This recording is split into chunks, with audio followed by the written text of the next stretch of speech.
Gaffer, Crawley Town this weekend, live on Sky Sports, 5:30 kick-off. Does that affect preparation in any way, shape or form, or is it just business as normal? Yeah, it's a different kick-off, which obviously is something strange on a Saturday, but I think the lads are all professionals. They'll just probably put back their pre-match couple of hours and get a bit of a better sleep. I think nobody will be rushing around there Saturday morning, but it's going to be a tough game. They're a decent side. We've watched them. Obviously, Scotland's he's got some real good success in the past at Crawley. They've had a poor start, but I think they've found some form now, and it's fair to say that I think they're going to be a tough opposition on Saturday here at Priestfield. A few teams have come here and decided just to kind of, not part of the bus, but kind of invite the pressure. It's not really a Scott Lindsay approach, is it? Are you expecting them to come at us, and it might be a slightly different game to what other opposition has been here at Priestfield? Yeah, I think we've had a lot of respect off teams, and they've come here a bit wary because we've started the season so well. But I think Scott is somebody who'll come at you. He will. His teams play his style of football. They want to get at you. He's got a youngish side, full of energy, athleticism. We've got to be at our best, and again, we've trained this last couple of days with them in mind and having a look at what shape potentially we could employ to, first of all, stop Crawley and what they threat, but also what breaks them down, what can we do to score goals against them, and that's my job as a manager. But no, really pleased, and I want to back up the result from last week at Bristol.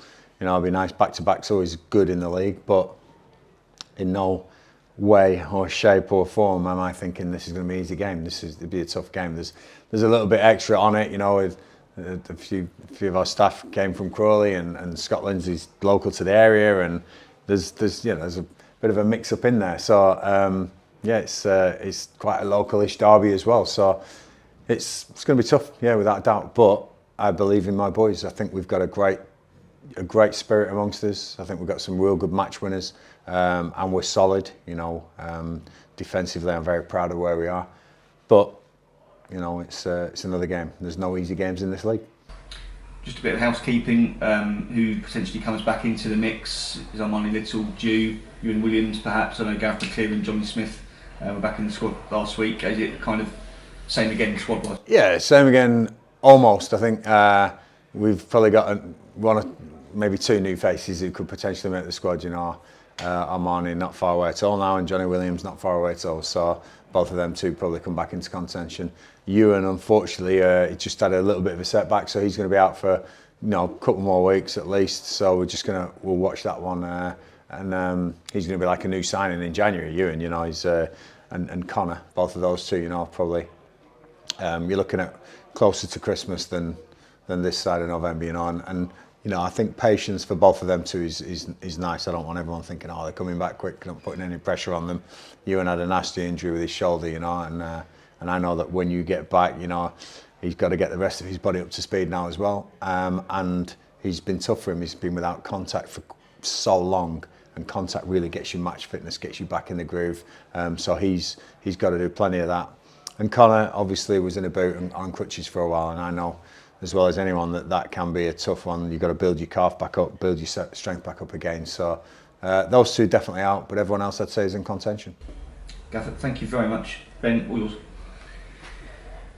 Yeah, just in terms of some of those kind of guys that were out injured with Tuesday's game, I'd imagine you'd have liked to have given a few more of them kind of minutes in that sort of game, but it didn't quite play out like that. No, it was tough on Tuesday to watch at times because they had some real good quality on the pitch. A couple of internationals in the Wickham team, and a lot of money spent on the pitch. They, as I said after the game, it seems crazy talking about money with Wickham because we were always the underdogs. We always had, just pennies to rub together. But they've got fantastic academy, fantastic signings, big squad.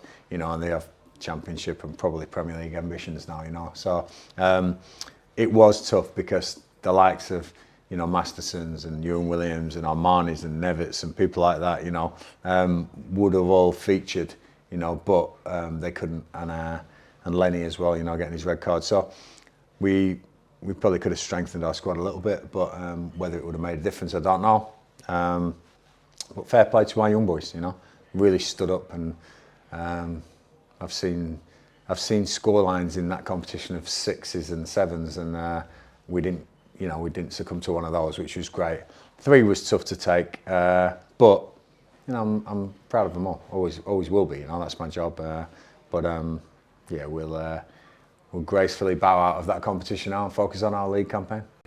And obviously trying to build from that victory last weekend, and a little bit of kind of fan discourse on social media this week, because I think over half of the wins in the Gallinson era have been by a single goal to nil. I think it's something fans seem to enjoy and get an extra satisfaction out of. I don't know if you're the same. Well, the 1-0 win's great, isn't it? You know, a 4-0 win would be better. All right, so just let me put that on record, because then you can relax. You know,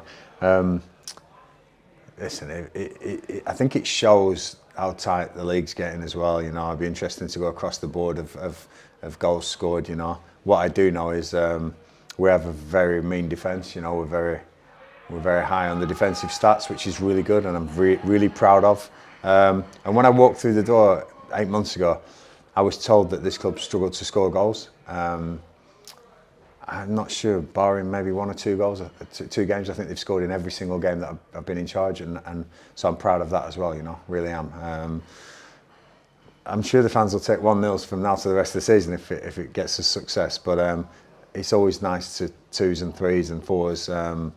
You know, but let's not get carried away. Another 1-0 would be absolutely fine, as would any other win. But the win is the main thing. Probably not going to be a tight, cagey game necessarily at the weekend with the way that Crawley like to play. I think they had 23 shots in their trophy game on Tuesday, and even when they've lost this season, they've had plenty of XG and chances, etc. Just haven't stuck them away. So they're clearly going to be quite attacking, aren't they? Yeah, they are one of the top scorers for shots in the opposition box and possession side. You know, so again, we're gonna have to ride the storm with these. You know, and yeah, they're gonna come at us. We know that, but also we like going at teams as well. So yeah, I'm not sure it's going to be a 0-0 this one. I think it's definitely going to be some goals, and let's hope we can get the majority of them. Ethan Coleman was talking about trying to control the game within your own style. Obviously, you're still the home team. You don't want to just sit and watch the away team knock the football around. No, and that happens. You know, all managers have different styles. You know, it'd be very boring if we didn't. You know, we have an identity here, and I'm hoping that you could ask any player and say what's our identity, and they'll be able to name you 2 or 3 key points that we stand for. You know, and again, the same with Crawley. They'll have an identity of what they want to do. So that's the beauty of football. You know, how different styles are. Some people are defined by a style. Some people are defined by results. I personally just love to win games. I'm a winner, out and out, and I'll do anything to win a game. Whereas some people stick to a certain way and a certain style to win a game now, and they have to win it that way. That's probably the difference in us all, you know. And like I say, I'm sort of infamous for saying that possessions and things like that can, you know, are not very important to me sometimes. It's about winning games, who wins the most games at the end of the season. And I think for me, that's all this game will ever be, is who can win the most games. And I intend to keep going and winning as many as I can. How much of a determination is there amongst the group to start off another unbeaten run, having, you know, finally got that win since the unbeaten? Yeah, we haven't talked about it. You know, I think that comes down the line a little bit, and it sort of crept up on us, and it was brilliant to break the record, but that's gone now. We've really got to start thinking about that's not going to happen. You know, 50 years ago it happened, and 50 years later, you know, if it's 2070, it might happen again. But I'm sure at the moment we'll be up and down with results, win, losers and draws, and at the end of the season, hopefully we've amassed as many points as we can to be in a much better position than we were last year. And it was only a few away from the playoffs, you know. So I'm hoping we can achieve, but we have this plan. We want to keep to this plan, keep to the rhetoric. But I know what I've got in the building, and I know that we could probably add 1 or 2 more as well with some support from the owners, and it's great football club to manage, and really proud to be back. You've got some nice selection headaches if everyone's available. Yeah, and they're great. They're a good bunch, and that's football. And I'm not the only manager with selection headaches. You look at some of the top managers, and they get lambasted for not playing certain players, and I'm sure I'm the same. But I'm the lucky one who gets to pick the team, and or maybe unlucky sometimes when people will tell me, I should have done it a different way. But it's what we are, and there's a lot of pressure and a lot of stress and a lot of concentration goes into all that. But at the end of the day, when the boys run out on that pitch, I totally back them. I believe that we've got enough to win every game, and the team I put out on Saturday at 5:30, I'm sure can do the job. And is it starting to feel a bit more normal now being back? A little bit, yeah. And it's never going to feel normal until I'm back in the dugout, and I can run around in training and maybe get a bit more involved in that. So just it is what it is, and yeah, it's just great to be back. It's 6 weeks tomorrow, I think, post-op. So I'm really proud of being up and about, and like I say, going to be a few more weeks yet till the dugout comes, but I'm still totally involved and heavily involved in everything, and so there's no worries there. I'm going to be at every game now, and touch wood, just get stronger every day and get back to full fitness eventually. For sure. And have you booked your seat in for the weekend? Do you know where you're going to sit and watch? I certainly do, yeah. But it's going to be far away from anyone who can shout at me. It's going to be me and my analyst together, and we'll be focusing on the game. And I've got headphones in all game anyway, so if you shout anything, I'm not going to hear it. So connected to Pete Gill on the bench, and that was great on Saturday. It worked really well, and we'll be doing the same again. Well, best of luck. Same result. Thank you. Was it handy having a practice train Tuesday? Yeah, definitely. Yeah, it was nice to see where I'm going to sit with Jack, and there's a good view up there, and yeah, a little bit different. Bristol was a gantry, which you got. I'm sure I'm going to experience a few of those coming up, but no, I'm happy sitting at the back of the stand. It's just frustrating sometimes. I can't sort of exchange words face to face. So if there's a break in play, sometimes get players over and speak to them, and give that a little bit of gold dust. But total faith in Dobbo and the boys down there, and I think that the celebrations on the bench last week against Bristol showed you how much they care and how passionate they are. So there's no lack of passion on that bench. It's just probably the long-haired guy who jumps about is missing, and he's going to be in the stand, yeah. And what did it mean? What went through your mind when you were on the pitch at the end? Yeah. The reception you got was unbelievable. Yeah, the reception. At the start, it was brilliant. Going over there and seeing the fans. I don't know if you've seen it, but when Clarkie's goal goes in, it's just amazing to see that sea of arms go in the air. Those feelings are special. And at the end of the game, yeah, I didn't go over and get involved because of obviously my condition at the moment. Just make sure everything's healed before I go pump in the air and getting really emotional. But I waited at the tunnel, saw all the boys having their little celebration with the fans, and it meant a hell of a lot to me. And then, the post-match chat as well. It's just those are things you miss with the boys. They're a great bunch. They'll give everything, and win, lose or draw. They do it in my image, and I'll take the responsibility for anything that goes wrong without a doubt. I'm asking them to do things. But when they win a game, they've been brilliant. They were awesome Saturday. I want to ask you a question. Have you been asked to be one of the summarisers on Sky yet? No.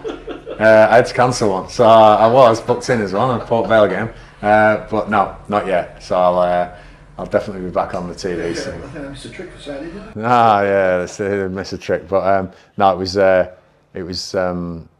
it's been great being in the media and things. I enjoy that side of things, but also it feels at home when I'm at Gillingham and with the team and on the bus and in the hotel, and all that stuff was great last week. So yeah, looking forward to this Saturday. You're surprised how much you missed it? Yeah, I am, because perspective's always been big for me. It's always been like football's really important, but your family and your health is so much more important. I always knew that. This didn't need to happen for me to register that. I always knew that. I'm quite grounded with that side of things. But yeah, missing it was something I thought, I've done a lot now. We're coming up to sort of 650 games maybe as a manager, and probably the same amount as a player. So when you're thinking 1,300 games in football, you know, it's a hell of a lot of time given to the sport. And do you get bored? Do you run out of? It's crazy. You know, you think that the amount of Saturdays in there is ridiculous, but it's great. I did. The break was good. The break refreshed me a little bit, and I realised that's what I am. You know, I'm this guy who comes in and will lead a bunch of boys to do things that even they thought they couldn't do, and you know, hopefully that'll happen here. But yeah, definitely, to answer your question, definitely missed it. I guess now with these 2 home games coming up, it's the ideal way to get the season going again, isn't it? Yeah, at home is nice because we enjoy playing at home. I think we've had a good record at home. As alluded to earlier, though, in the press conference, the teams do come up to shut shop now a little bit. They're not the Gillingham where they thought, right, we can open up and beat these lot as last year. We're getting a lot of respect, and people are finding their A game against us, and that's big respect to the boys, big compliments to them. So I love being at home. You know, when the last waltz is sang before the game, and that it feels like home, and that's great. That's really good for my boys and for me, and so if there is a slight advantage in the next 2 being at home, then hopefully we can take it.